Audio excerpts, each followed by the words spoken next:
मंत्र पाठ।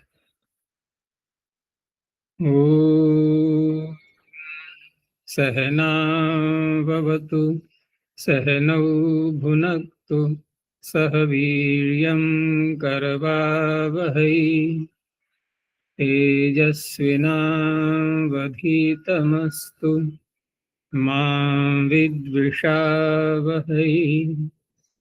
ओम शांति शांति शांति।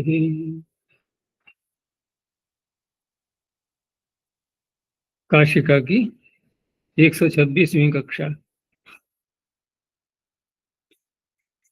चतुर्थ अध्याय के प्रथम पाद में 72 सूत्रों तक हो चुका है।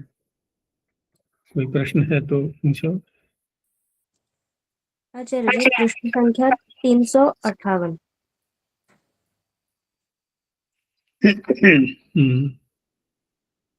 उसमें कारिका का अंतिम भाग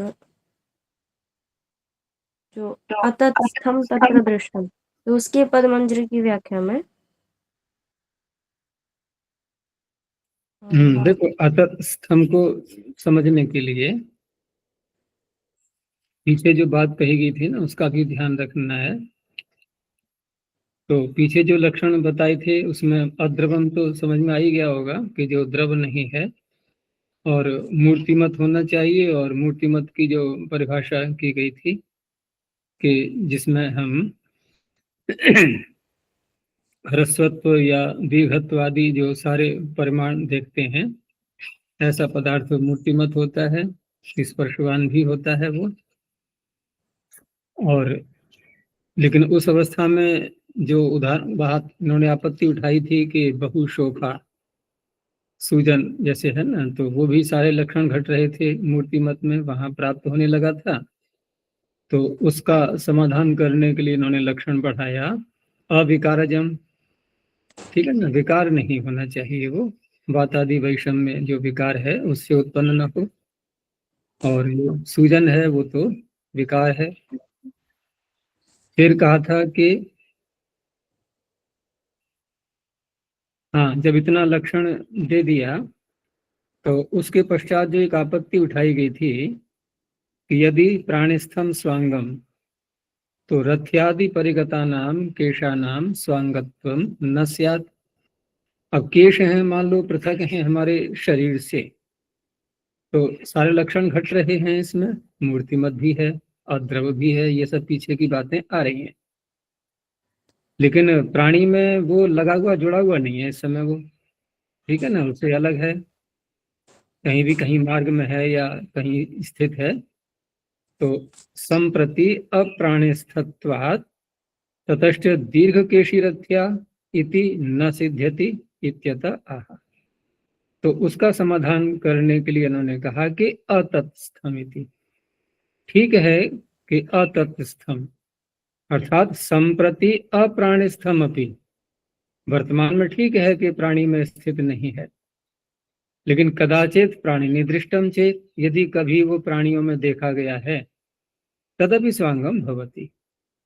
तो ये तो हो गया अतत्स्थम का, यानी अतत्स्थम तत्र दृष्टम चेत, ये पूरा एक वाक्य बनेगा ये। ठीक है इस समय प्राणियों में स्थित नहीं है, लेकिन कभी देखा तो गया है। तो बाल तो शरीर के ही अंग होते हैं, देखे जाते हैं वो। अब यहाँ फिर एक और अतिव्याप्ति को दूर करना है कि एवं अपि प्रतिमावयवानाम मुखादीनाम स्वांगत्वम, अतिव्याप्ति नहीं अव्याप्ति है ये, कि एवं अपि प्रतिमावयवानाम मुखादीनाम स्वांगत्वम न प्राप्नोति। अब प्रतिमा का मुख है, लेकिन वो प्राणियों में तो स्थित नहीं है, प्राणी तो नहीं है प्रतिमा, प्रतिमा प्राणी तो नहीं है, ठीक है ना। तो उनका स्वांगत्व प्राप्त नहीं हो पा रहा है।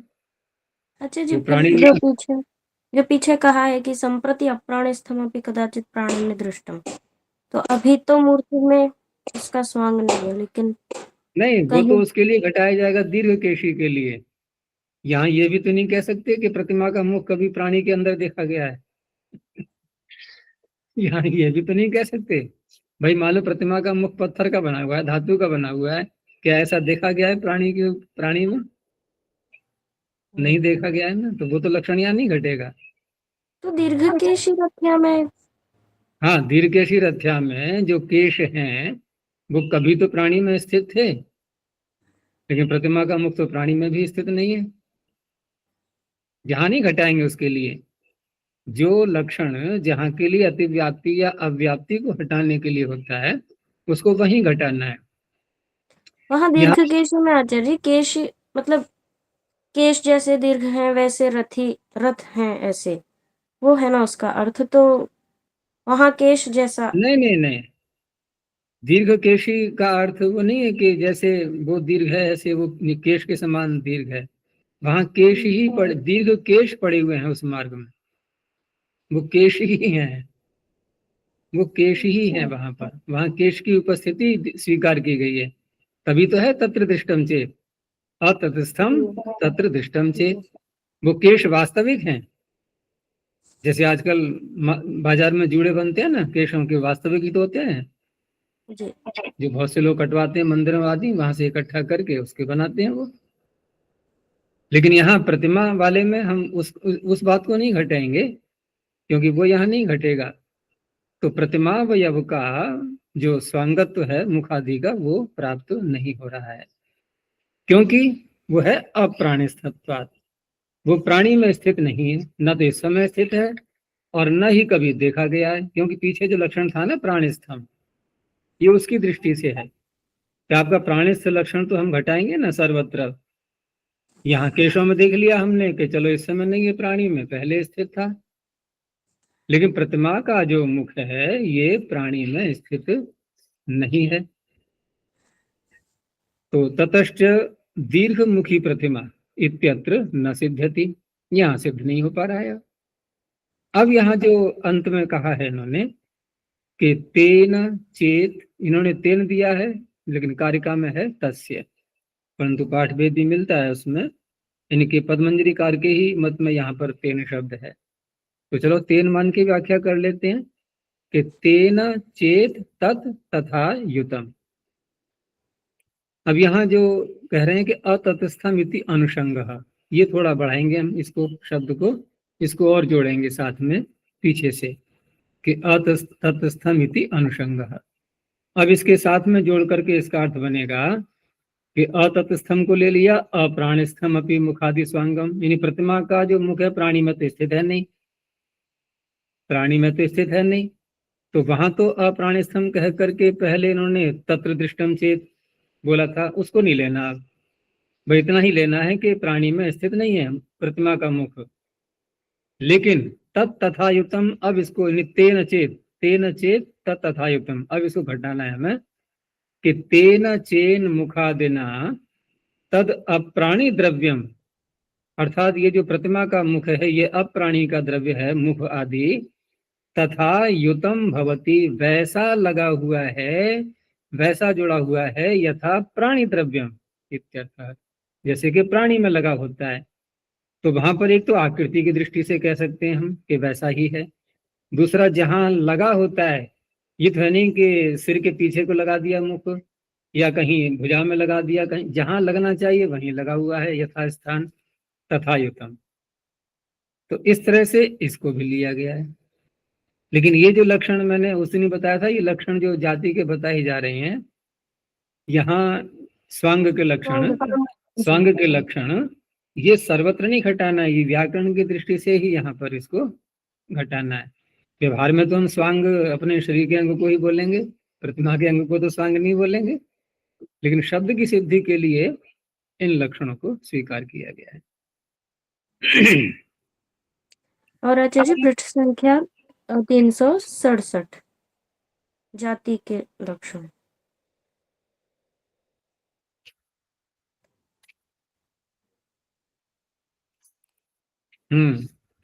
तो इसमें पद्मंजरी की व्याख्या अंतिम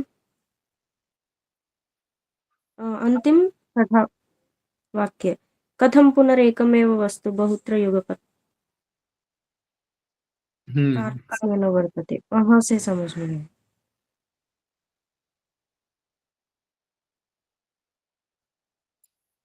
इसमें भी देखो पीछे से जहां ये है ना, सकृत आख्यात निर्ग्राह्या गोत्रम च चरणैहि सह। तो सकृत की जो व्याख्या की है इन्होंने कि एकस्मिन् पिंडे सकृत उपदिष्टा अयम गौहीति पिंडांतरे निर्ग्राह्या। ठीक है ना, एक पिंड में हमने एक बार उसका उपदेश कर लिया। क्या वाक्य बोला कि अयम गौ, यह गौ है। अब उसका हमें पिंडांतर में भी ग्रहण करना होता है कि दूसरा पिंड दूसरा गौ आ गया, तो पिंडांतरे निर्ग्राह्या निश्चेतुम शक्या, वहां भी तो बोध कराता है वो शब्द। जाति का बोध हमें दूसरे पिंड में भी होता है, यानी सकृत आख्यात निर्ग्राह्या। तो यदि ये जाति एक न हो, यदि च एका न स्यात् नैव गृह्येत, अगर भिन्न भिन्न होगा प्रत्येक पिंड में, तो हम एक में ग्रहण करके दूसरे में ग्रहण नहीं कर सकते। और अगर जाति एक ही है तो एक पिंड में हमने ग्रहण किया तो दूसरे में भी वो निश्चयिका होती है, निश्चय तुम शक्या, निश्चय करा सकती है वो। तथा नित्यत्व अभावेपि पिंडेन सह विनाशा पिंडांतरे न गृह्येत। और यदि जाति को नित्य नहीं माना जाएगा तो उस अवस्था में एक पिंड के विनाश होने पर वो जाति का ग्रहण दूसरे पिंड में भी नहीं हो सकता, क्योंकि वह पिंड के साथ में नष्ट हो गई। यदि नित्य स्वीकार नहीं किया जाएगा, और नित्य स्वीकार करेंगे तो कोई समस्या नहीं, एक पिंड का विनाश होने पर भी जाति विद्यमान है, दूसरे पिंडों में फिर भी है। फिर आगे कहा कि यदि च प्रत्येकम सर्वात्मना परिसमाप्ता न स्यात्, यदि प्रत्येक के साथ प्रत्येक पिंड में पूर्ण रूप से जाति का यदि ग्रहण न हो, यदि ऐसा माने हम कि बहुत सारे पिंड हैं और थोड़ी जाति इसमें है, जाति का थोड़ा भाग इसमें, थोड़ा भाग इसमें, ऐसे करके यदि ग्रहण करेंगे तो, जबकि होता क्या है कि प्रत्येक पिंड में जाति पूर्ण रूप से होती है। जैसे मैंने परमात्मा का उदाहरण दिया था कि सर्वगुण संपन्न ईश्वर जितना बाहर है उतना ही हमारे अंदर भी है। हम ये नहीं कह सकते कि परमात्मा के यदि 100 गुण हैं, वो तो मैं संख्या की वैसे ही बोल रहा हूँ उदाहरण की दृष्टि से, कि परमात्मा मान लो 100 गुणों से युक्त है, तो 100 गुणों से युक्त है तो पूरा परमात्मा है, कहने का तात्पर्य है पूरा परमात्मा जितना भी है। अब जीवात्मा के अंदर बहुत अल्प मात्रा में है, तो अल्प मात्रा में है तो हो सकता है वो एक ही गुण से युक्त हो, वहां पर वो 99 गुण जो है वो अन्य परमात्मा में सारे हों, ऐसा नहीं है ना। यानी 100 गुणों में से प्रत्येक गुण परमात्मा के प्रत्येक भाग में है पूर्ण रूप से, यानी कि प्रत्येक भाग में 100 के 100 विद्यमान है। तो ऐसे ही जाति है कि जाति भले ही एक है, नित्य है, सारे पिंडों में है, लेकिन एक पिंड में भी पूर्ण है, एक पिंड में भी पूर्ण है। तो प्रत्येकम सर्वात्मना परिसमाप्ता न स्यात्, तो तस्मिन्नपि तावत् पिंडे सर्वात्मना न गृह्येत यत्र आख्याता। तो जिस पिंड में हम ग्रहण कर रहे हैं वहां पर भी वह पूर्ण रूप से ग्रहण नहीं होगा। किम पुनः पिंडांतरे, दूसरे पिंड की तो बात ही छोड़ दो, एक पिंड में भी पूर्ण रूप से नहीं आ सकती वो, लेकिन ऐसा भी नहीं होता है। अब यहाँ पर इतना जब कहा इन्होंने, क्योंकि अगली जो पंक्ति आ रही जहां प्रश्न उठ रहा है वो इस बात पर उठ रहा है कि आप ये कैसे कह पा रहे हो, हमारी समझ में तो आ नहीं रहा है। आप ये कह रहे हो जाति एक है, ठीक है, मान लिया हमने, कहाँ घटाया पूर्व पक्षी ने कि देवदत्त एक है, ठीक है ना, देवदत्त और जाति की तुलना हो रही है कि देवदत्त एक है, जैसे आपने कहा कि जाति एक है और एक पिंड में है, नहीं कि एक स्थान में, पिंड को मान लो स्थान, अब एक पिंड में जाति पूर्ण आ गई तो देवदत्त एक स्थान में पूरा खड़ा हुआ है, ठीक है ना। आप कह रहे हो कि वही जाति पिंडांतर में भी है पूरी पूरी, तो क्या वही देवदत्त मथुरा में होता हुआ या सुरगुन में होता हुआ किसी दूसरे नगर में भी पूरा पूरा मिल जाएगा हमें? पूरा क्या अधूरा नहीं मिलेगा, एक अंश भी नहीं मिलेगा उसका। तो वो ये पूर्व पक्षी ने आपत्ति उठाई, कथम पुनः एकम एव वस्तु बहुत्र युगपत काट्स्य न वर्तते। एक ही वस्तु अनेकों स्थानों पर एक साथ पूर्ण रूप से कैसे हो सकती है? ठीक है ना, समझ में न आने वाली बात है ये तो, कि न ही देवदत्त तदानीम एव सुर्गुणे भवति मथुरायाम से एक ही काल में वो श्रृंगनम और मथुरा में क्या संभव है? नहीं हो सकता। ठीक है ना। तो कहा कि दृश्यते चेत को दोषः, अगर ये जाति आपको दिख रही है, यहाँ प्रत्यक्ष अनुभव की बात हो रही है, जाति भिन्न भिन्न पिंडों में अगर पूर्ण रूप से दिख रही है तो आपको क्या समस्या आ रही है? को दोषः, क्योंकि पूर्व पक्षी ने तो देवत्व का उदाहरण दे करके खंडन करना चाहा, लेकिन खंडन किस बात का कर रहा है? वो प्रत्यक्ष अनुभव का या कि अनुमान का? प्रत्येक पिंड में हमें प्रत्यक्ष अनुभव होता है जाति का या नहीं? हमारे सामने गो खड़ी है और हमने कहा कि इसमें गोत्व जाति विद्यमान है, और दूसरा ये कहने लगे या हमें ही खुद अनुभव हो रहा हो कि लगता है इसमें गोत्व जाति पूरी नहीं लग रही है, ऐसा अनुभव होता है क्या? नहीं होता ना। तो ये प्रत्यक्ष हुआ, और पूर्व पक्षी प्रत्यक्ष खंडन कर रहा है देवदत्त का उदाहरण लेकर के। तो देखो यहाँ अन्य बातें तो नहीं बताई गई, लेकिन वास्तविकता ये है कि देवदत्त एक साकार वस्तु है, जाति साकार नहीं होती है। जाति का कोई आकार नहीं होता है, आकार पिंड का होता है, आकार व्यक्ति का होता है, आकार परमाणुओं से बने द्रव्य का होता है, साकार कारणों से बनी वस्तु का जो आकार है वहां निकलता है। जाति कोई ऐसी वस्तु नहीं है जो कि परमाणुओं से बनी है, परमाणु से बने द्रव्य में रहेगी तो, लेकिन स्वयं परमाणु रहित है वो। तो हम कैसे देवदत्त से उसकी तुलना कर लेंगे? तो वो वैसे उत्तर तो नहीं दिए हैं यहाँ पर, लेकिन मैं एक सैद्धांतिक दृष्टि से बता रहा हूँ। यहाँ तो इतना ही कहा कि अगर दिख रही है जाति प्रत्येक पिंड में पूरी, तो को दोषः न ही दृष्टे अनुपन्नम नाम।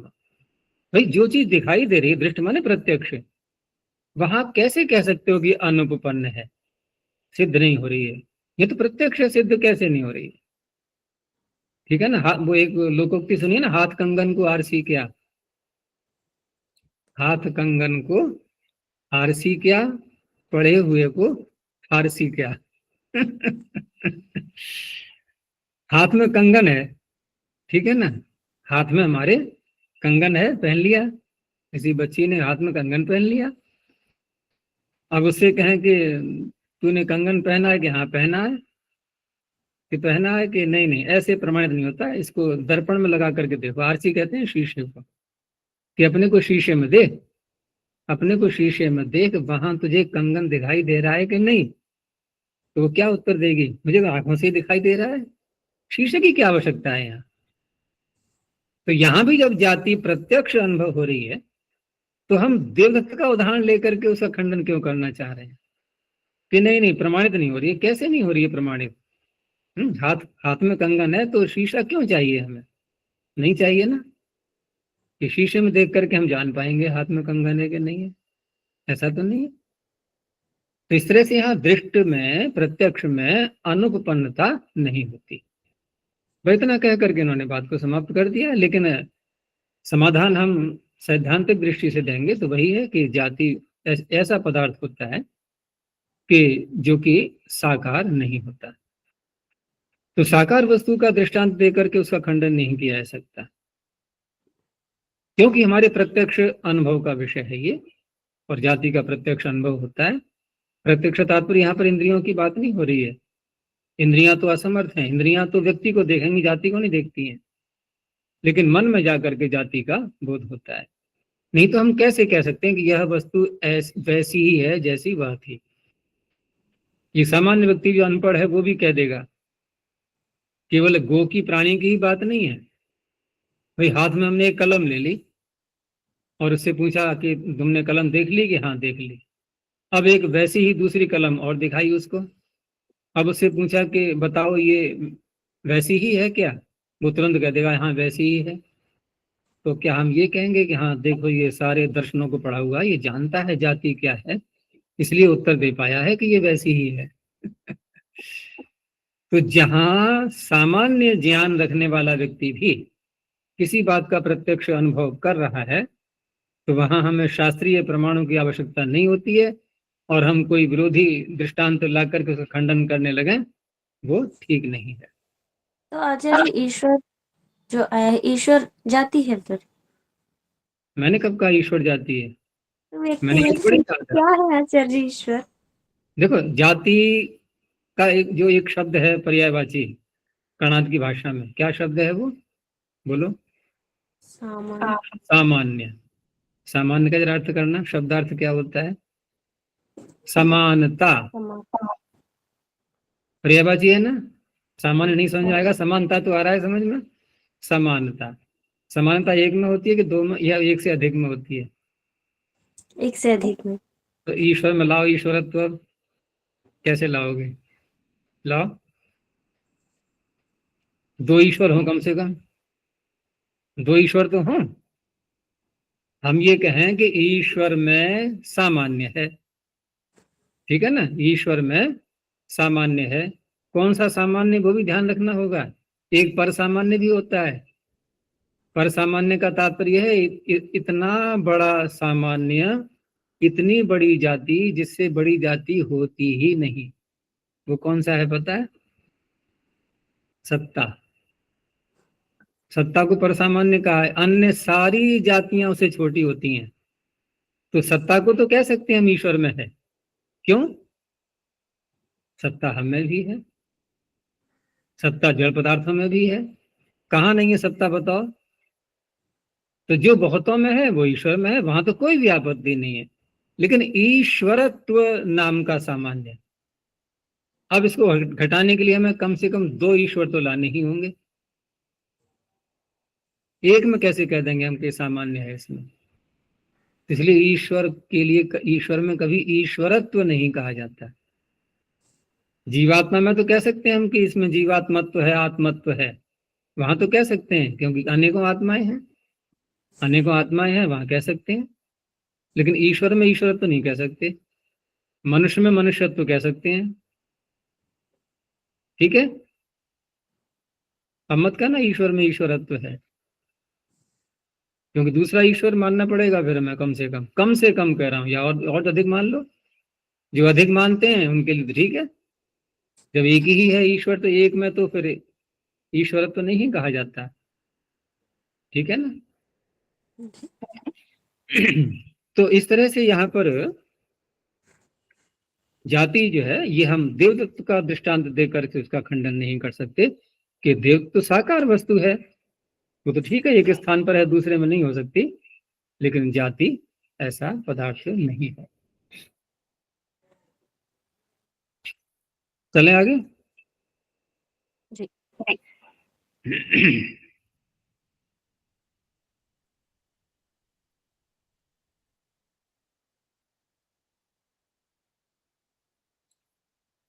तो आगे सूत्र है शार्ंग रवाद ज्ञयो ङीन।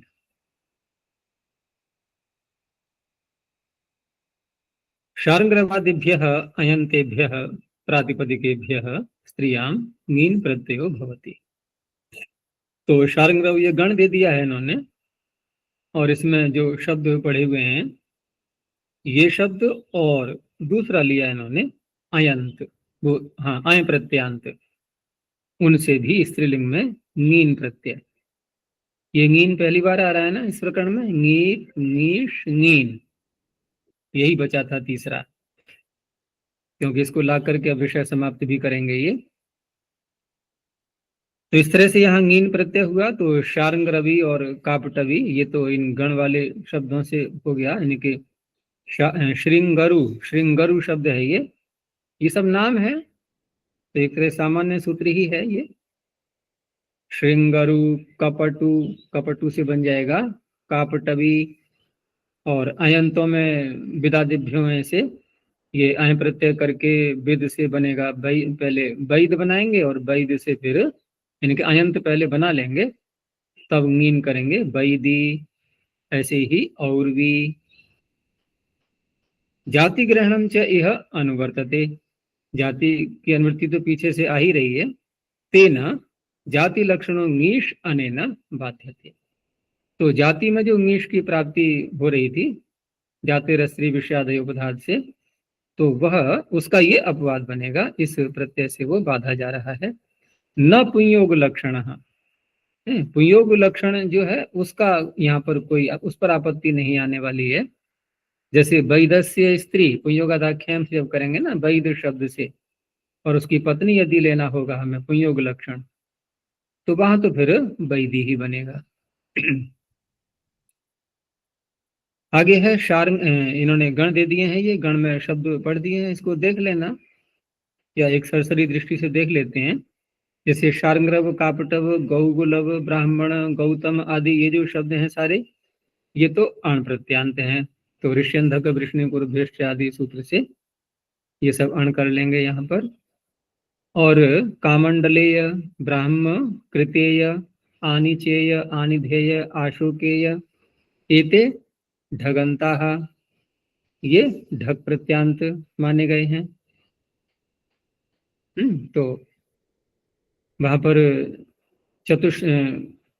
वो है ना चतुष्पाद्यो ढय, हाँ, तो चतुष्पाद्यो ढय से ढय प्रत्यांत हो जाएंगे। और कुछ शब्दों में यहाँ पर शुभ्रादिभ्यश्च से ढय प्रत्यय किया गया है, वो ढक प्रत्यय। ऐसे ही वात्स्यायन, मौंजायन, एतौ फगंतौ, तो यही ओष्ट से यहाँ पर ये फग प्रत्यांत हैं ये। ऐसे ही कई कसे ये फिर ढक प्रत्यांत एक और दे दिया है इसमें शब्द, तो ये शुभ्रादिभ्यश्च से ही करेंगे। और काव्य शैव्यौ, यंग यंगंतौ, ये यंग प्रत्यांत हैं काव्य और शैवृद्धित कुशला ज्यादा यंग से यंग प्रत्यय। ए ही पर ये लग रहा है तिंगंत, तिंगंत ऐसे ही होंगे ना, ए ही इधर आ, अत्र ए ही, तो ए ही पर ये ही, तो ये वास्तव में कृदंत वो जो है तिंगंत नहीं है ये। तो यहाँ ई और इसमें पर ये ही में आंग उपसर्ग लगा करके, आंग और परी ये लगा करके यहाँ पर धातु तो है ई ही चेष्टायाम, तो उसी से बनाएंगे ये। और सर्व धातुभ्य इनसे उणादि जो कोश का सूत्र है उससे इन प्रत्यय करते हैं, उससे बनता है ये ए ही पर ये ही। तो कृत इकारांत, कृत प्रत्यांत इकारांत है ये। ऐसी आश्मरथ्य शब्द है ये, ञयंत है यहाँ पर शुंडिकादिभ्य से या उत्सादिभ्यो से प्रत्यांत, यही प्रत्यांत है।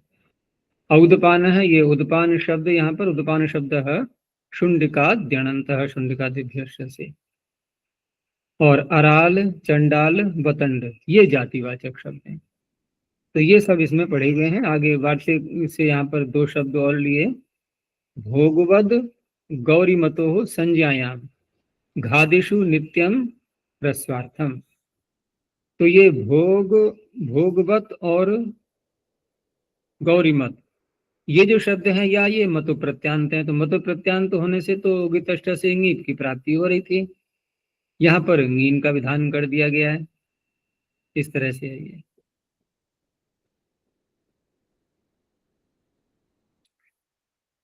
और यहाँ इन्होंने फिर ये भी कहा कि ये मतवंत होने से उगितष्ट से ङीप की प्राप्ति में यहाँ ङीन का विधान किया गया है। लेकिन प्रश्न ये उठाया इन्होंने कि भोग शब्द से आप जो मत कर रहे हो, तो यहाँ भोग शब्द स्वयं में तो घयंत है ये, तो घयंत होने से ञित स्वर रहेगा यहाँ पर। और गौरी शब्द जो बनाया है ये भी अत इय से, ये भी इयंत है, तो यहाँ भी ञित स्वर रहेगा। तो नित्यादिर नित्यम से ये दोनों शब्द भोग और गौरी ये कैसे बने, आद्युदात्त।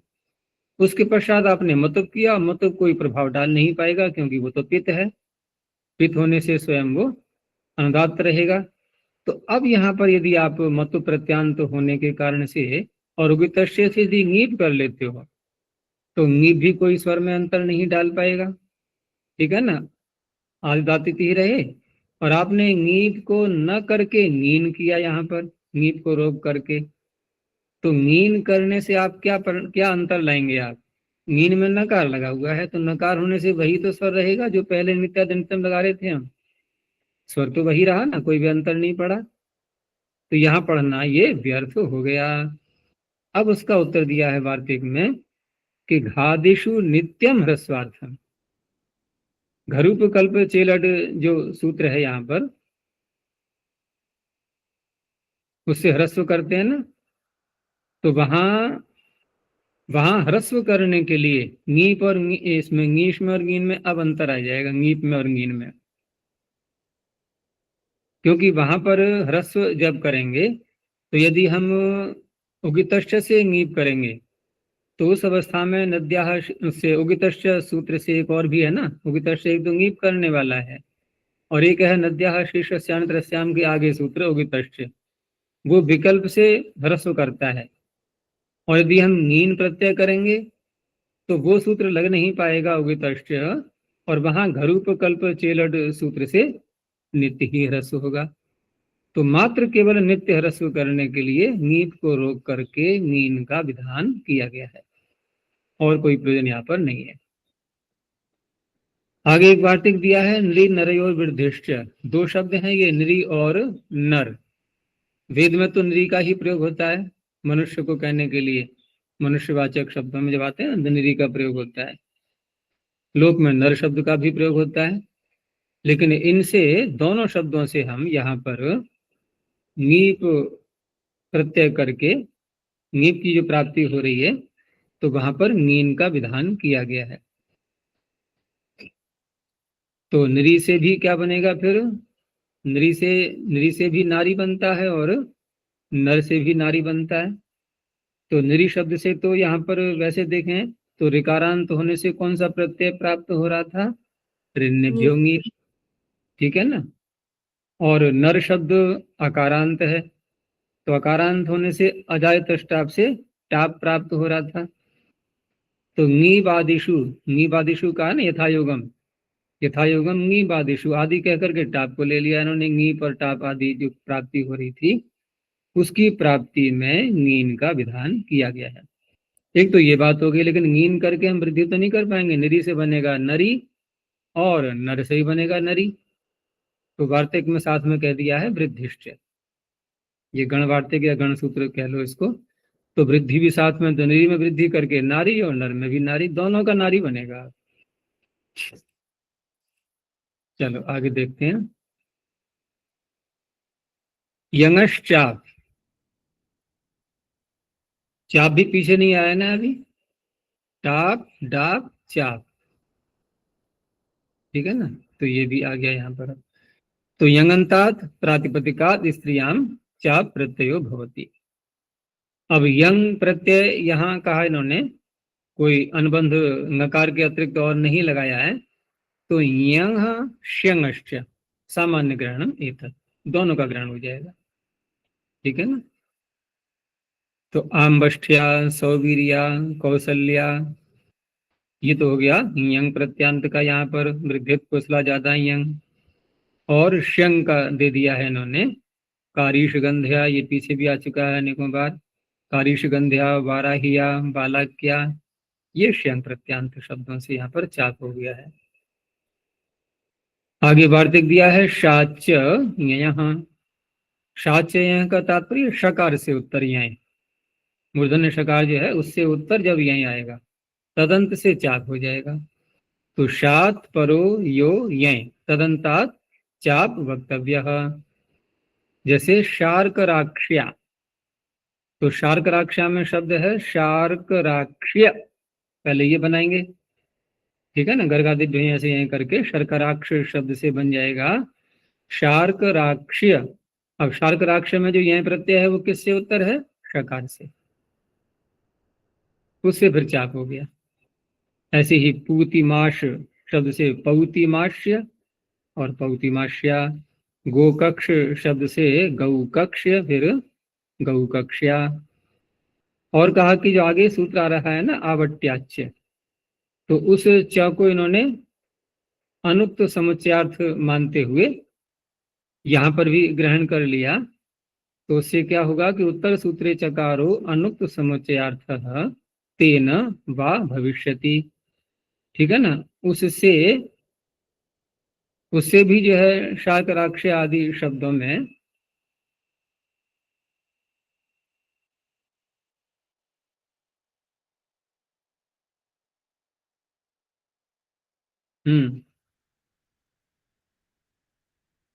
कहने का तात्पर्य है कि यहाँ जो शब्द जो वार्तिक के द्वारा ये बढ़ा रहे हैं ना, ये शाच्य यहाँ, तो वार्तिक जब भी आता है तो इसका तात्पर्य है कि पाणिनि के सूत्र से कोई शब्द सिद्ध नहीं हो पाता, तो वार्तिक की आवश्यकता पड़ती है।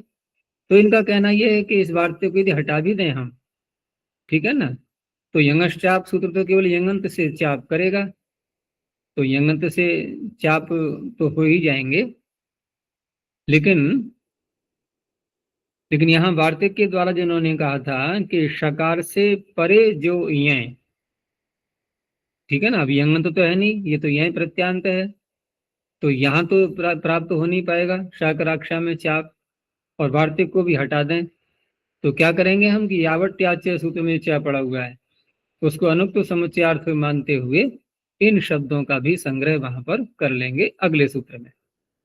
तो इस तरह से तेन वा माने अथवा, विकल्प अर्थ मत लेना इसका, तेन वा अर्थात या तो हम वार्तिक के द्वारा ये बना लें शब्द शाकराक्ष आदि, या फिर वा माने अथवा, अथवा अगले सूत्र में च से अनुक्त समुच्चय के रूप में लेते हुए इन शब्दों को सिद्ध कर लेंगे, क्योंकि वहां तो एक ही शब्द है ना, आवट्य, बस इतना ही बनाया गया है, तो च को वहां पर अनुक्त समुच्चयार्थ ले लेंगे।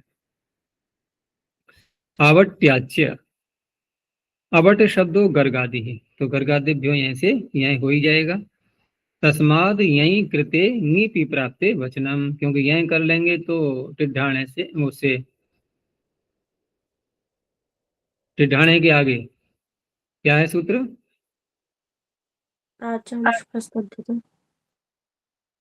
टिड्ढाणे के आगे कहीं परपह के आगे बोल दिया करो, पूरा सूत्र बोलने की आवश्यकता नहीं, कहीं परपह इतना याद कर लो, ठीक है ना, तो उससे नीप की प्राप्ति हो रही थी, इसने चाप कर दिया, तो आवट्याचे स्त्रियाम चाप प्रत्यय होती, आवट्या प्राचा विश्व, प्राच्य आचार्यों के मत में तो विश्व ही होगा, क्योंकि वहां पर उसमें दिया है ना सर्वत्र शब्द, प्राचा विश्व सहित सर्वत्र लोहितादि कदंतेभ्य, इस तरह से वहां आवट्यायनी ऐसा ही बनेगा, और अन्य आचार्यों के मत में आवट्या बन जाएगा। ऐतिहासिक नामों के शब्द बनाने के लिए पाणिनि ने कितने सारे सूत्र बनाए हुए हैं, और वर्तमान में इनकी कोई उपयोगिता वैसे नहीं दिखाई देती, लेकिन चलो हम एक और से पढ़ रहे हैं तो सब देखना ही है। तो अब तक जो हमने यहाँ पर एक अपनी यात्रा प्रारंभ की थी स्त्रीयाम के अधिकार में, ठीक है ना, तो स्त्रीयाम का अधिकार तो अभी चल रहा है, लेकिन ये जो सूत्र था न्याप प्रातिपदिका, तो इसमें जो प्रातिपदिक के अतिरिक्त न्याप शब्द का ग्रहण किया गया था, ठीक है ना, नी और आप, यद्यपि बीच में ऊम प्रत्यय भी आ चुका था एक, और इष्फ भी आया था, लेकिन उसको हम छोड़ भी दें क्योंकि इष्फ को तद्धित माना गया था, और ऊम में हमने समाधान कर ही लिया था कि वहां पर पूर्व का अंतवत मान करके और स्वाविपत्ति कर लेंगे, लेकिन नी और आप जो कहे थे टाप टाप चाप नीत नीश नीन, ये यहाँ पर इनका किसी का भी नाम इन ये प्रत्यय करके इनका नाम तद्धित नहीं किया गया था, ठीक है ना। अब यहाँ से तहता का अधिकार चलता है, और ये प्रत्यय तो यहाँ समाप्त तो हो ही गए हैं अब सारे, ठीक है ना। अब यहाँ से चलता है अधिकार, और ये जाएगा 5वें अध्याय की समाप्ति तक, इसीलिए कहा कि तथिता अर्थात अधिकारोयम आ पंचमाध्याय परिसमाप्तिर यानित ऊर्ध्वमनुक्रमिष्यामस् तद्धित संन्यास्ते विदितव्यः। आगे ही सूत्र आएगा वक्षति यूनस्ति ही, तो युवन शब्द से वहां पर ती प्रत्यय करके युवती ही बनेगा, और उसका नाम हो जाएगा तद्धित। तद्धित नाम होने से लाभ क्या हुआ, प्रातिपदिक संज्ञा हो जाना, बस। बहुवचनम अनुक्त तद्धित परिग्रहार्थम, प्रश्न उठाया गया कि तद्धित एक वचन भी तो कह सकते हो आप, बहुवचन करने की क्या आवश्यकता है। पीछे भी देखो ना, कृततिंग, तो कृत एक ही वचन तो है वहां, कृत्याम है बहुवचन कृत में एक ही वचन है, तो यहाँ पर भी तद्धितः इतना ही कह देते, तो कहा नहीं, यहाँ कुछ और भी हमें ग्रहण करना है, कि पाणिनि ने जिन प्रत्ययों का ग्रहण किया है 5वें अध्याय तक जो आ रहे हैं सूत्र, उनमें, उनके अतिरिक्त यदि किसी शब्द में इन प्रत्ययों से सिद्ध नहीं हो पा रहा है तो अन्य प्रत्ययों की भी परिकल्पना की जाएगी उनका ग्रहण करने के लिए। तो बहुवचनम अनुक्त तद्धित परिग्रहार्थम, अनुक्त का तात्पर्य जो इन सूत्रों में नहीं कहे गए। तो कौन से सूत्रों में कहे गए हैं? किसी सूत्र में नहीं, बस एक परिकल्पना के रूप में। और कल्पना कैसी भी करेंगे हम? कार्य को देख करके, कार्य को देख करके अनुबंध आदि की या प्रत्यय की कल्पना करते हैं, नहीं उस तरह से। जैसे पार्थिव शब्द है, ठीक है ना, तो पार्थिव में अब क्या दिखाई दे रहा है हमें? स्वर, स्वर भी देखा जाएगा उसमें, क्योंकि अण प्रत्यय करते हैं तो अंतोदात्त रहेगा, और यहाँ प्रत्यय करेंगे तो आद्युदात्त रहेगा। तो पृथिव्या या यौ, या और आए, ठीक है ना, या और आए, तो दो प्रत्यय करके यहाँ दोनों में से कुछ भी कर लो तो पार्थिव शब्द बन जाएगा। और स्त्रीलिंग बनाएंगे तो स्त्रीलिंग बनाएंगे तो क्या बनेगा? आए करेंगे तो टिड्ढाने लगेगा, फिर या करेंगे तो टाप हो जाएगा। ऐसे ही और बताया एक कि अग्राद, अग्रादि पश्चात डिमच, अग्रादि कुछ शब्द ले लिए इन्होंने, ठीक है ना, और पश्चात शब्द लिया, तो अग्र से बनाएंगे डिमच प्रत्यय करके, टी भाग का लोप करके, तो क्या बनेगा? अग्रिम। अब इसका कोई सूत्र है नहीं डिमच प्रत्यय का।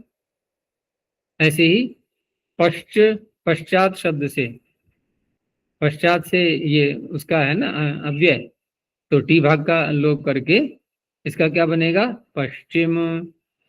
अब कितना प्रसिद्ध शब्द है, ये दोनों ही प्रसिद्ध हैं, ये अग्रिम और पश्चिम, लेकिन कोई सूत्र है ही नहीं डिमच प्रत्यय का। तो ये बहुवचन करके इन्होंने ये सिद्ध कर लिए।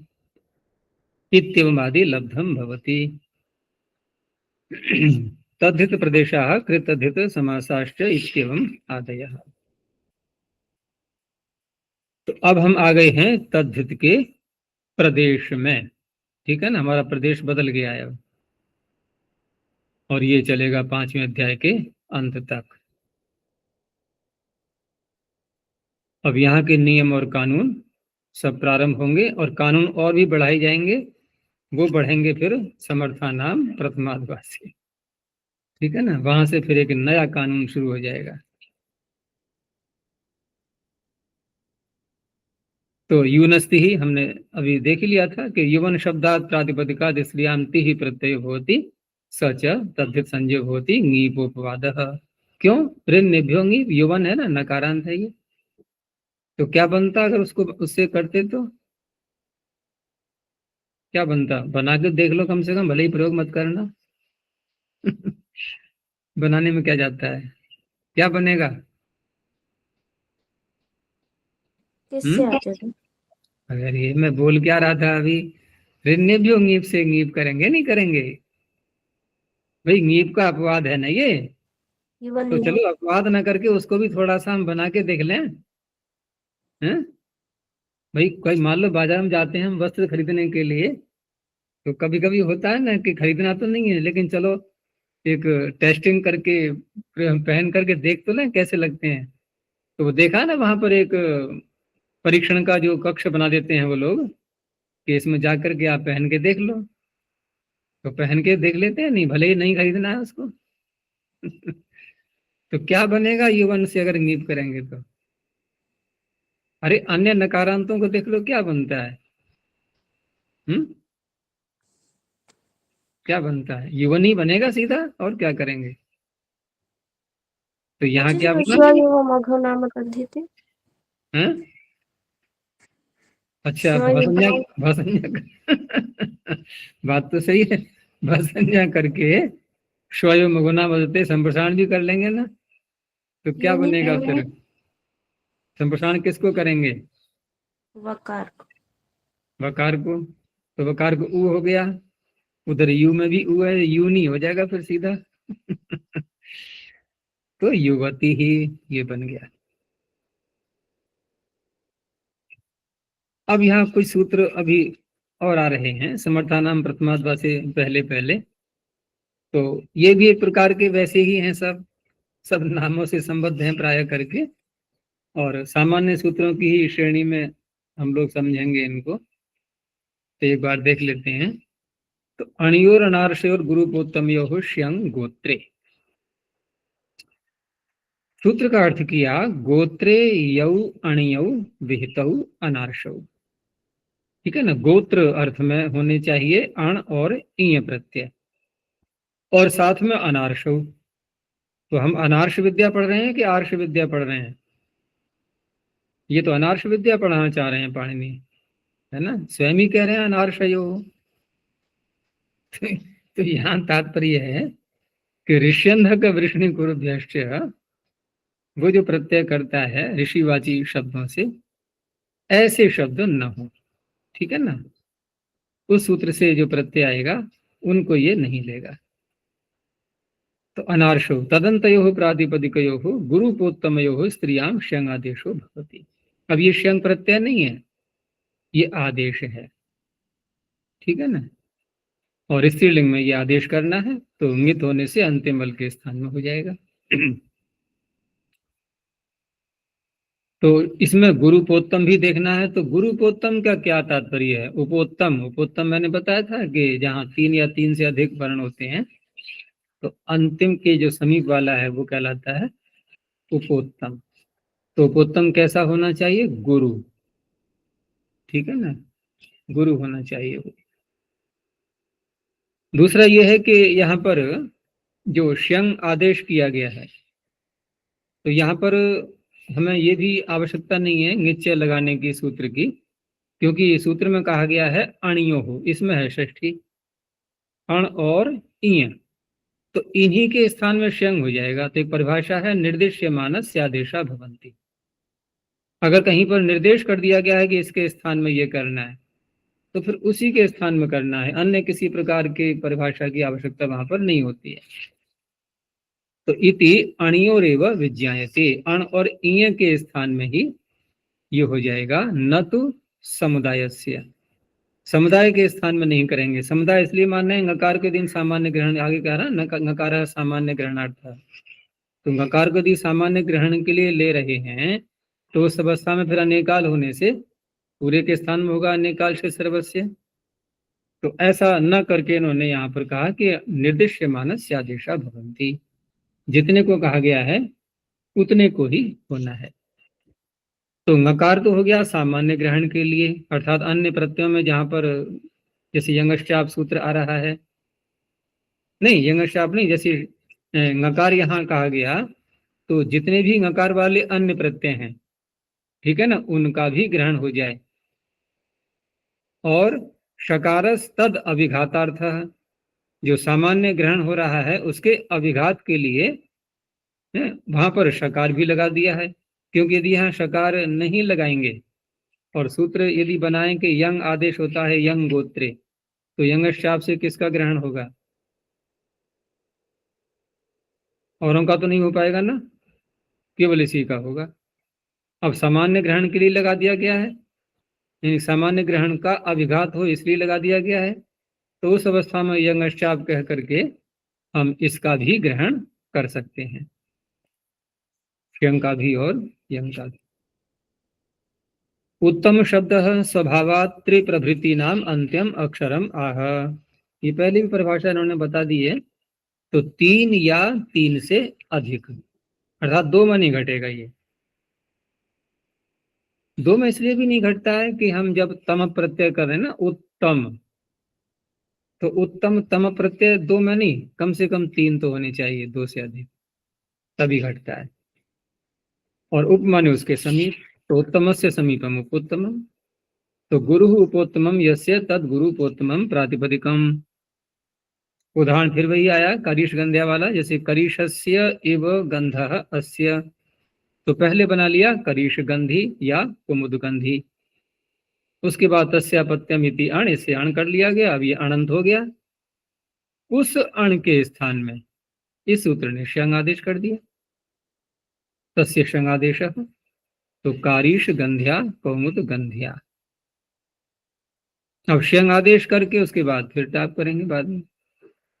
ऐसे ही वराहस्य अपत्यम अत इय से वाराही की, और उस इय प्रत्यय के स्थान पर शंग आदेश करके तस्य शंग आदेश वाराहिया बालाक्या।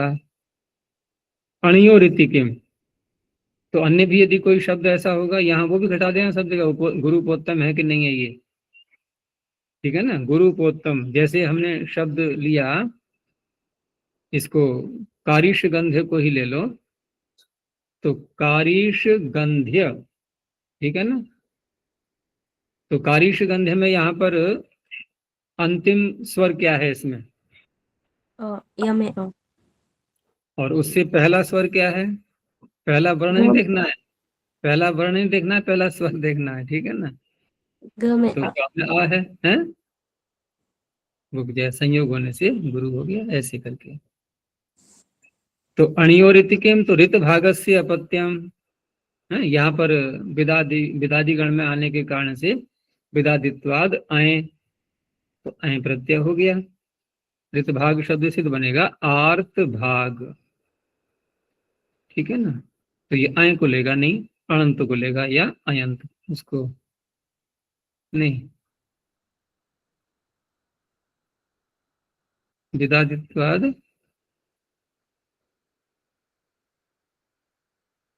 अच्छा हाँ ठीक है, तो विदादि होने से आय प्रत्यय हुआ, और वहां है अण अथवा ई। तो गुरुपोत्तमादिकम सर्वम अस्ति, आर्त भाग शब्द में गुरुपोत्तम भी है, सब कुछ है, न तु अण इयं। तो क्या होगा फिर, अनंत होने से, अयंत होने से टिड्ढाणे इति ङी व्यय होती, आर्त भागी बन गया। अनार्षय और ऋतिकेम, अब ये जो वशिष्ठ या विश्वामित्र शब्द हैं, यहाँ ऋष्यंधक से अण प्रत्यय किया गया है, ठीक है ना। तो ये आर्ष अण हुआ, ये ऋषिवाची शब्द से किया हुआ अण, और हमें लेना है अनऋषिवाची से किया हुआ अण या इय। तो वासिष्ठी वैश्वामित्री गुरुपोत्तम और ऋतिकेम, तो उपगु से अण कर लिया हमने, पूरी शर्त हो गई। लेकिन औपगव शब्द, अब यहाँ पर जो व में अ है उसके पूर्व उपोत्तम हो गया ग में अ, ये गुरु नहीं है, तो फिर टिड्ढाणे से नी हो जाएगा। औपगवी कापटवी गोत्र इति किम, क्योंकि यहाँ गोत्र अर्थात जो अपत्यम पौत्र प्रभृति गोत्रम, अपत्यार्थक प्रत्यय ही होने चाहिए, लेकिन यहाँ आहित छत्र और कान्य कुब जो जो शब्द हैं, ये तत्र जाता जाता है, यहाँ जात अर्थ में अण प्रत्यय किया गया है, तो ये गोत्र में तो है नहीं, तो यहाँ टिड्ढाणे से ङीप ही होगा, श्यंग आदेश नहीं होगा।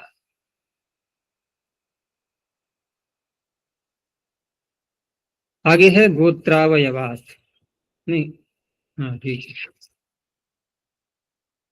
तो गोत्रावयवात में जो शब्द है यहाँ पर, एक तो है गोत्र, और दूसरा शब्द क्या है, अवयव। तो इसको हम संगति कैसे लगाएंगे, तो देखो, एक तो होता है अपत्यम पौत्र प्रभृति गोत्रम पारिभाषिक गोत्र, यदि उसी को लेना होता तो ये अवयव शब्द कहने की इनको आवश्यकता नहीं थी। तो यहाँ तात्पर्य है कि लोक में जो गोत्र रूप से शब्द प्रसिद्ध हो जाते हैं, ठीक है ना, प्रख्यात हो जाते हैं, ऐसे जो शब्द हैं, तो उन शब्दों को यहाँ पर लेना है, उन शब्दों को यहाँ पर लेना है जो कि लोक में प्रसिद्ध हो जाते हैं, कुल के रूप में, गोत्र के रूप में, और प्रख्यात हो गए और उनका प्रयोग होने लगा, भले ही उनकी संतान नहीं है वो, तो उस उनको लेना है। इसलिए यहाँ पर अवयव शब्द का भी प्रयोग किया गया है। यद्यपि यहाँ पर बहुत सारी व्याख्याएं जो दिख रही हैं इसमें पद्मंजरी में, उसको यहाँ नहीं देखना है, क्योंकि इन्होंने अन्य विषय बहुत सारे लिए हुए हैं अन्य ग्रंथों के। हमें केवल काशिका की पंक्तियों को देखना है अभी। तो एक तो इसमें अनुवृत्ति आ रही है पीछे से, अणियो हो इत्येव, अण और ईय प्रत्यांत यहाँ लेना ही है ये। तो गोत्राविवाह का अर्थ किया गोत्राभिमताः और कुलाख्याः, ठीक है ना। गोत्र नाम से जो प्रसिद्ध शब्द हैं, और कुल की आख्या के रूप में, जैसे कि पुणिक, भुणिक, मुखर प्रभृतयः इत्यादि शब्द। ततो गोत्रे विहितयोः अणियोः स्त्रियां श्यंग आदेशो भवति। तो ये सूत्र बनाना क्यों पड़ा है जब अगर अण और ये प्रत्यांत ही लेना है तो इसलिए कि पूर्व सूत्र में एक शर्त लगी हुई थी, गुरुपोत्तम होना चाहिए। तो यहाँ उन शब्दों का संग्रह किया गया है जो कि गुरुपोत्तम नहीं है, उनके लिए ये सूत्र कार्य कर जाएगा। तो अगुरुपोत्तमार्थ आरंभ, तो पुणिक भुणिक आदि शब्दों से यहाँ पर अण प्रत्यय करके और श्यंग हो जाएगा। तो पौणिक्या, भौणिक्या, मुखर शब्द से मौखरिया,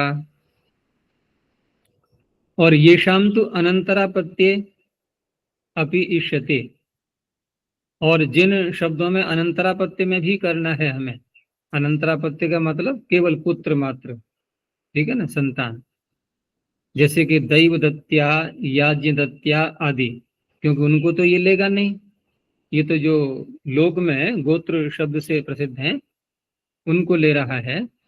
तो उन शब्दों में कैसे करेंगे, तो कहा कि आगे जो सूत्र आ रहा है क्रौड्यादिभ्यश्च, इनका ग्रहण वहां कर लिया जाएगा, क्रौड्यादि गण को आकृति गण मानते हुए। तो ते क्रौड्यादिषु द्रष्टव्या, तो आगे भी सूत्र आ गया क्रौड्यादिभ्यश्च। तो क्रौडी इत्येवम आदिभ्यश्च स्त्रियां शंग प्रत्ययो भवति, क्रौडी शब्द है पहले, क्रोड शब्द से बना हुआ। तो यहां भी ये सूत्र, ठीक है ना, ये अगुरुपोत्तमार्थ आरंभ, और अन अण इयर्थश्च, जो अण और इय प्रत्यांत नहीं है वो भी यहाँ पर ले लिए गए हैं, और जो अण इय प्रत्यांत होते हुए भी अगुरुपोत्तम है उनको अभी यहाँ संग्रह किया गया है। तो क्रौड्या, लाड्या, कितने सारे नाम पाणिनि के काल में ये सब ये प्रसिद्ध रहे हैं ये, और क्रौडी, लाडी, व्याडी, आपिशली, आपिशली तो खैर प्रसिद्ध शब्द है ये। तो ये सारे शब्द यहाँ पर हैं, और सूत युवत्याम, ये गण सूत्र भी हैं साथ में इसमें अलग अलग अर्थ को कहने के लिए। और भोज क्षत्रिय, ये कोई क्षत्रिय रहे होंगे उनका उनका ग्रहण किया गया है, अन्य किसी का ग्रहण नहीं किया गया। चलो आगे देखते हैं। दैव यज्ञी शौचि वृक्षी सात्यमुग्री कांठे विद्धिभ्योन्य तरस्या, चार शब्द ये आ गए यहाँ पर।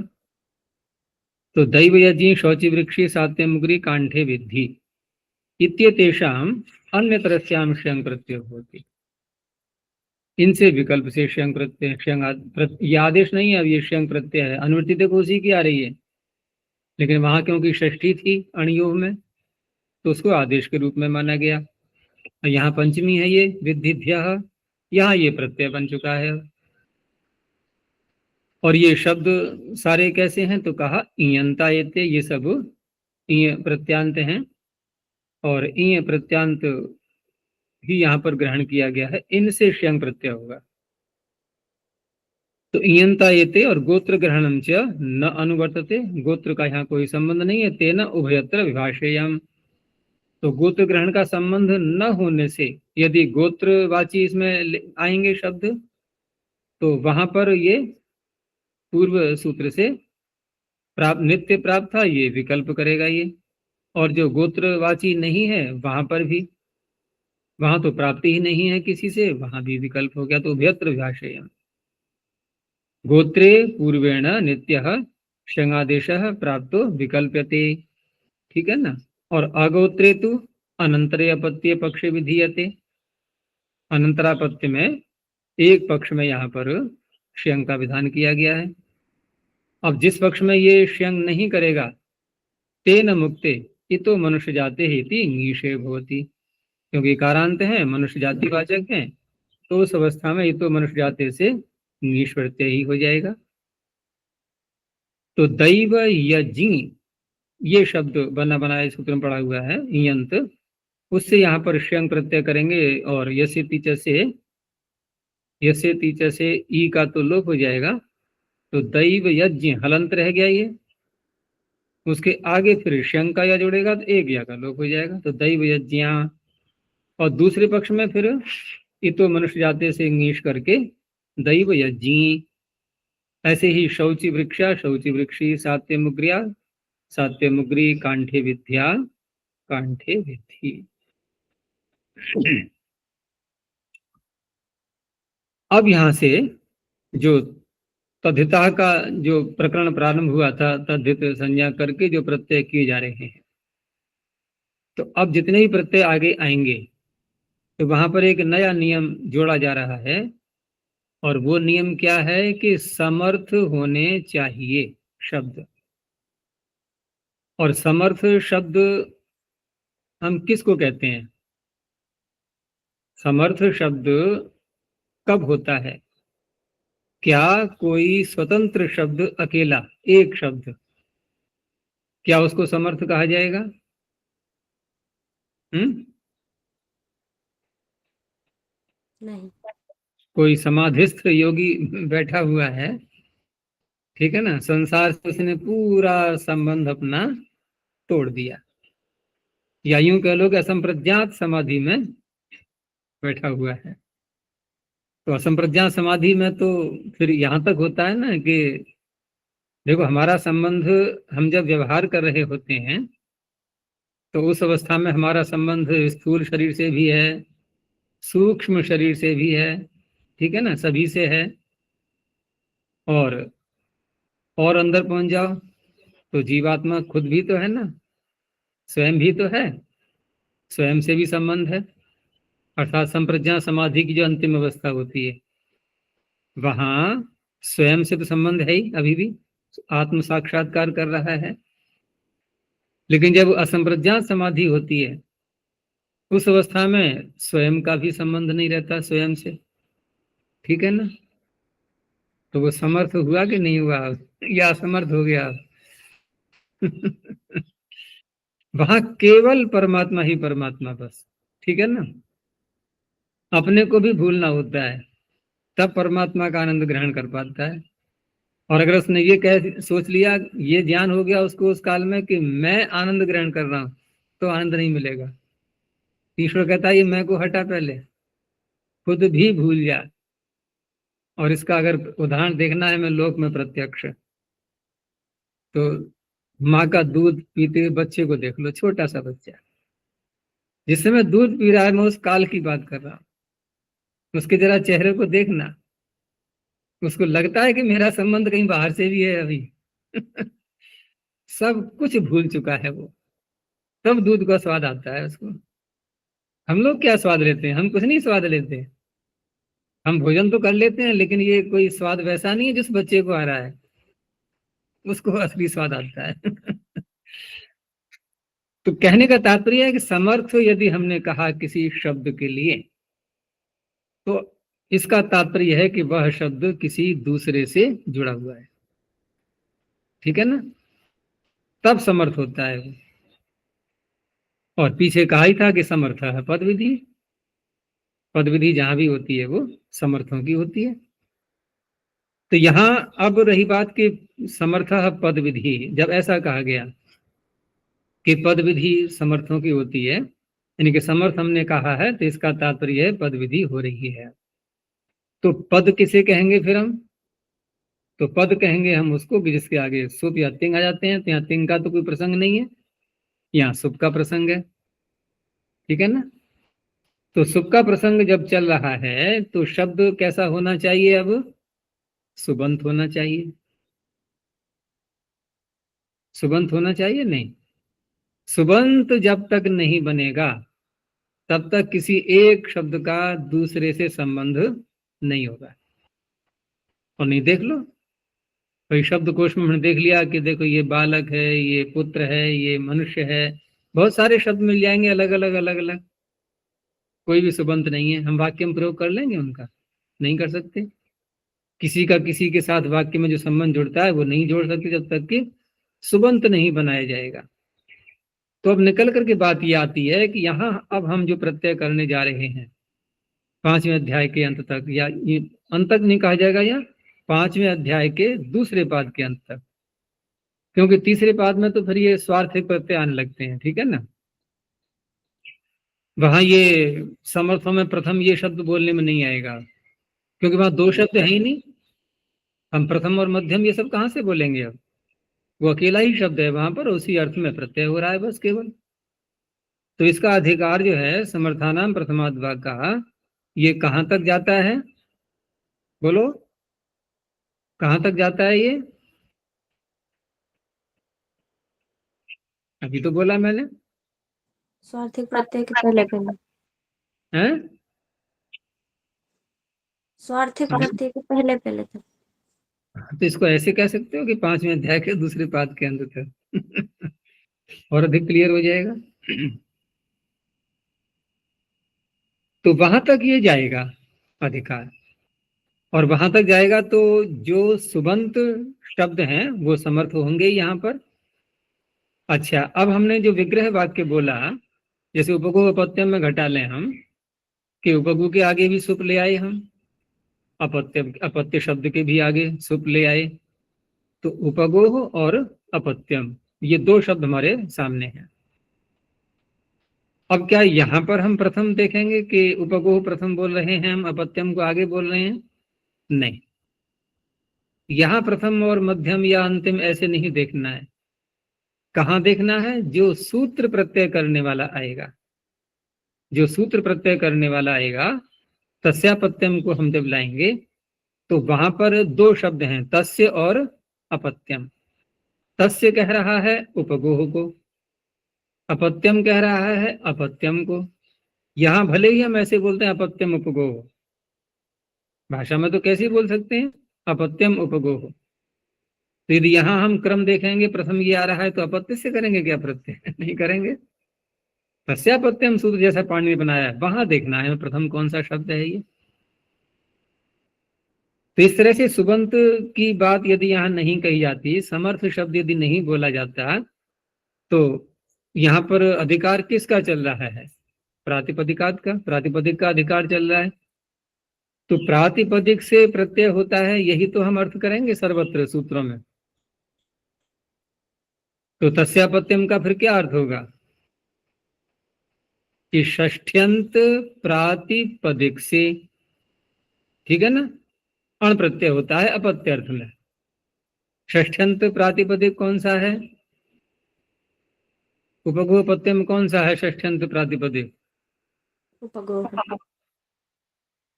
मेरे वाक्य को सुनो पहले।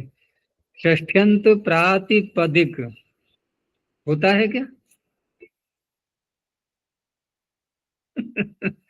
मैंने पूछा षष्ठ्यंत प्रातिपदिक कौन सा है, तो उपगोह षष्ठ्यंत प्रातिपदिक नहीं है, उपगु, उपगु षष्ठ्यंत प्रातिपदिक है। फिर समझो बात को, उपगु के आगे षष्ठी है, लेकिन प्रातिपदिक तो उपगु है ना। षष्ठ्यंत इसलिए बोला, षष्ठी आगे है उसके, क्या बाधा है कहने में? हम षष्ठी प्रत्यय को थोड़ी कर रहे हैं सम्मिलित, हम ngस प्रत्यय को सम्मिलित नहीं कर रहे। ngस प्रत्यय अंत में है तो षष्ठ्यंत हो गया, लेकिन प्रातिपदिक से प्रत्यय करना है तो उपगु से होगा कि उपगु ngस से होगा? बताओ। उपगु। उपगु से होगा। लेकिन यहाँ क्या कह रहे हैं कि समर्थ शब्द देखने हैं पहले में। समर्थ होते हैं सुबंत, ठीक है ना, पद, समर्थ पद लेना है हमें। तो समर्थ पद उपगु ngस और अपत्य सु, ये हैं दोनों समर्थ सुबंत होने के कारण से, दोनों ही पद हैं यहाँ पर। तो इस तरह से यहाँ अब षष्ठ्यंत से ही हमें प्रत्यय करना है, षष्ठ्यंत से ही प्रत्यय करना है हमें, इन उपगु ngस और उसके बाद अण। नहीं तो क्या होता, उपगु के आगे अण लाएंगे फिर, अगर हम सुप को हटा दें तो उपगु के आगे अण आएगा ना। तो यहाँ पर तद्धित प्रत्यय जो किया गया, उपगु ngस के आगे अण लाया जाएगा। अब उपगु ngस के आगे अण लाएंगे तो उसके बाद फिर पूरे का नाम हो जाएगा तद्धित होने से, तदितांत होने से प्रातिपदिक, और प्रातिपदिक होने से अब जो ngस अंदर का है ये बाद में हटाया जाएगा। हो गया ना स्पष्ट? इस तरह से सारी व्याख्या यहाँ पर चलेंगी आगे। तो चलो देखते हैं इनकी पंक्ति को, कि त्रयम अपि अधिक्रियते समर्थानाम इति च प्रथमादिति च वा इति च, तीन शब्द हैं ये, ठीक है ना। इसको महाविभाषा भी कहते हैं, इस बात को ध्यान रखना। एक महाविभाषा वो थी समास के प्रकरण में, कौन सी बताना जरा? विभाषाख्यान परि विभाषाप परिबहिरंच वह पंचम्या। और ये भी महाविभाषा है। तो ये भी वा जो है ना, ये विग्रह वाक्य हम बोल ही सकते हैं लोक में। उपगोर अपत्यम ये भी शुद्ध है, और औपगवः ये भी शुद्ध है। तो तीनों का अधिकार चलेगा ये, ठीक है ना। तो स्वार्थिक प्रत्यावधिश्च अयम अधिकारः। कहाँ तक? प्रागदिशो व्यक्ति इति यावत। इति यावत का तात्पर्य इसको छोड़कर यहाँ से पूर्व पूर्व। तो स्वार्थिकेषु ही अस्य उपयोगो नास्ति। जो स्वार्थी है उससे हमारा क्या संबंध है, ठीक है ना। उसे संबंध रखना भी नहीं चाहिए स्वार्थी से। तो सूत्र कह रहा है वहां हमारा कोई संबंध नहीं है। जो स्वार्थी प्रत्यय हैं, स्वार्थ में आने वाले हैं। और विकल्पों भी तत्र अनवस्थितः।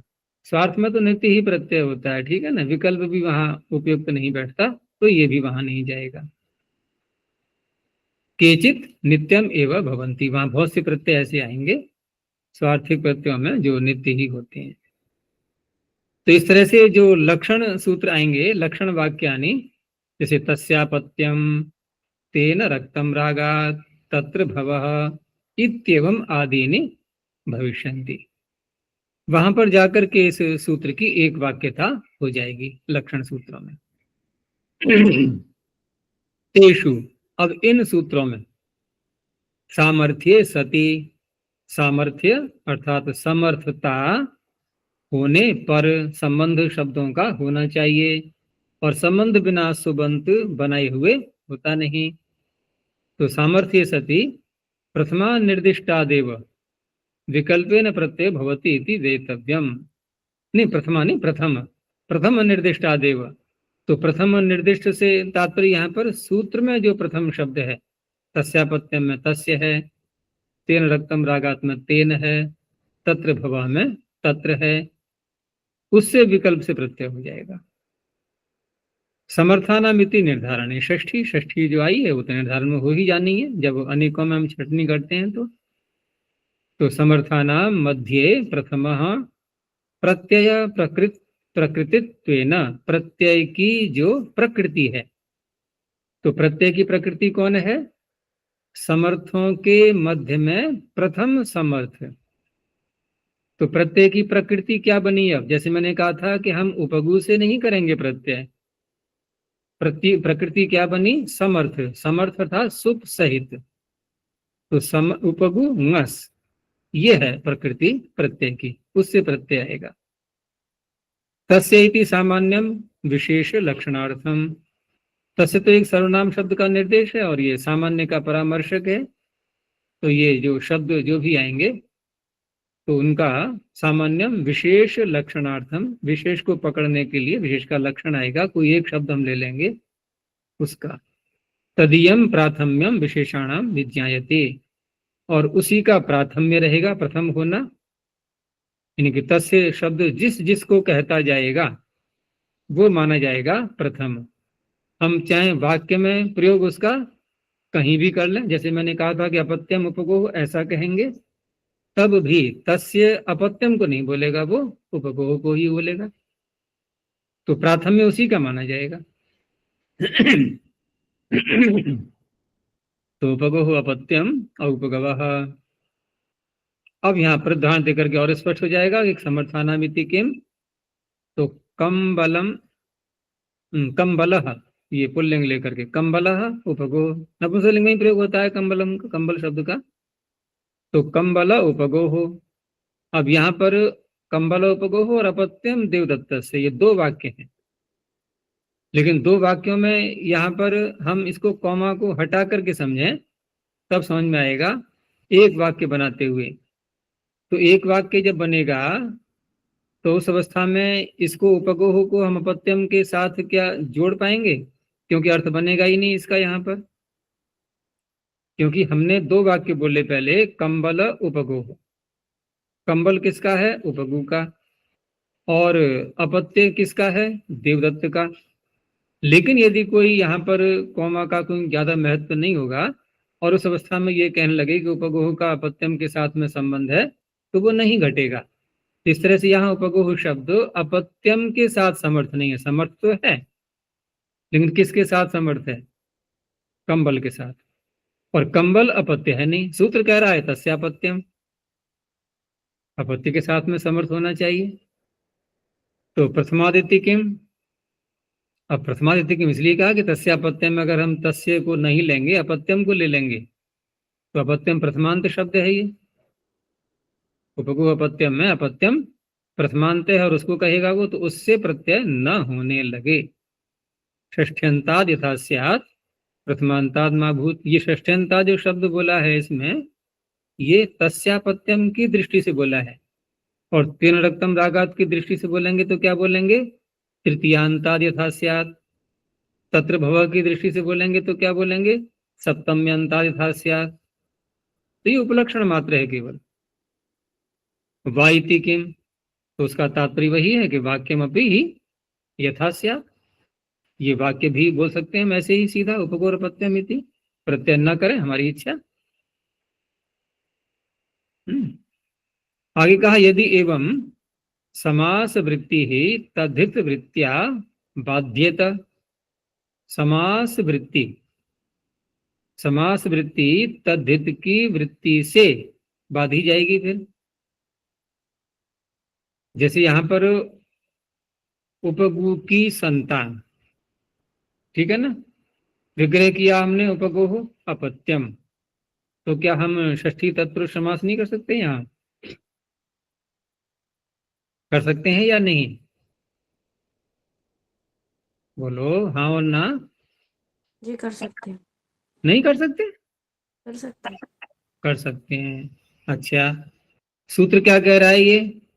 कि आपको विकल्प रखना है। विकल्प रखना है का तात्पर्य एक बार आपको बोलना है औपगवः, दूसरी बार आपको बोलना है उपगोह अपत्यम। तो हमें तो बंधन में डाल दिया ना अब। हमें उपगोह अपत्यम बोलना है। बोलना है तो करो, समास कैसे करोगे? क्योंकि समास करते ही उपगोह अपत्यम नहीं बोल पाएंगे, फिर समस्या हो गई ना। हमने कर लिया समास, तो ये सूत्र के अर्थ की तो अवहेलना कर दी ना हमने। सूत्र कह रहा है कि आपको एक बार विग्रह वाक्य बोलना है, एक बार प्रत्यय करके बोलना है। हमने क्या किया कि विग्रह वाक्य वाली बात को खत्म करके हमने कर दिया समास। समझ में आया तो मैं आगे बढ़ूं? नहीं आया? जी लेकिन वहां भी विग्रह, वहां भी विकल्प है ना समास में। समास में विकल्प की बात छोड़ो, समास हमने कर लिया, तो समास का तद्धित वृत्ति बाधक बनेगी नहीं बनेगी समास की? तद्धित वृत्ति का तात्पर्य, तद्धित की वृत्ति दो प्रकार की हो गई है। वृत्ति माने व्यवहार प्रयोग कुछ भी कह लो। तो तद्धित की वृत्ति दो प्रकार की हो गई, एक तो औपगवाह और दूसरा उपगोह अपत्यम। दोनों हमें अनिवार्य हैं बोलना, ठीक है ना। अनिवार्य के तात्पर्य दोनों में से एक अवश्य बोलना है। लेकिन जिस पक्ष में हम उपगोह अपत्यम बोलना चाहते हैं, वहां समास बैठा हुआ है तैयार करने के लिए। विकल्प है वो ठीक है, मान लिया हमने, वो तो बाद में हम समाधान उत्तर में देंगे ना। दोनों उत्तर आगे पढ़ लिया क्या पहले से? उत्तर का ध्यान मत दो अभी। तो यहाँ समास की, समास के द्वारा यानी कि समास जो हम करना चाह रहे हैं, इस पर बाधा आ रही है तद्धित की वृत्ति से। तो उसका उत्तर अब दे रहे हैं आगे। नैष दोष पूर्व सूत्राद अन्यत्रस्याम ग्रहणम अनुवर्तते। यहाँ उस अन्यत्रस्याम को भी नहीं ले रहे हैं हम, हमने तद्धित की वृत्ति का ही विकल्प कर दिया। देखो ऊपर क्या है सूत्र इसके, दैव यज्ञ शौच वृक्षी में अंतस्याम कहा गया है। उस अंतरस्याम को यहाँ पर भी ले लिया हमने। अब दो दो अंतरस्याम हो गए, ठीक है, दो विकल्प हो गए। अब एक विकल्प कहाँ घटाएंगे हम कि तस्यापत्यम से अण प्रत्यय विकल्प से हुआ, तो उपगवह बन गया, और दूसरा बन गया उपगोह अपत्यम। एक अणतरस्याम और लिया हमने, उसका क्या अर्थ करेंगे हम कि ये जो आपने उपगोह अपत्यम बोला है विग्रह में, इसका भी विकल्प है। अब इसका विकल्प है तो एक पक्ष यहाँ बच गया, अब वहां हमने समास कर लिया। अब तीन आ गए हमारे पास में। और होता ही है, दो विकल्प होते हैं तो तीन शब्द बन जाते हैं कि नहीं? दो विकल्प होते ही। अच्छा, अगर हम दो गांठें लगाएं कहीं पर तो कितने टुकड़े चाहिए? 3। तीन। अगर दो गांठें हैं तो तीन टुकड़े अवश्य होंगे, ठीक है ना। तो दो अंतरस्याम है तो तीन शब्द अवश्य बन जाएंगे। तो तीन कौन कौन से हो गए? औपगवः, उपगोह अपत्यम और उपग्वपत्यम, ये भी हो गया, तीन हो गए। तो इस तरह से तेन एतदपि भविष्यति। ठीक है, यहीं तक रखते हैं अब। अभी हमने प्रत्यय कोई प्रारंभ नहीं किया है समर्थों में, अब आगे देखेंगे।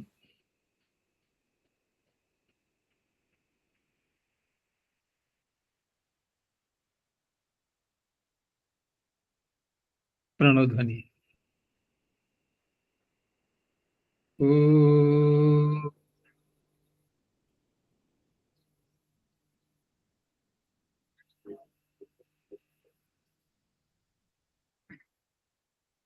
ओ,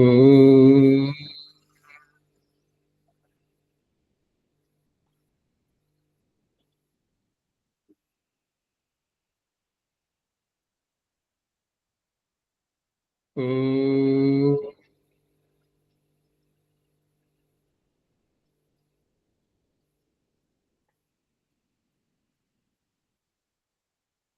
शांति शांति शांति।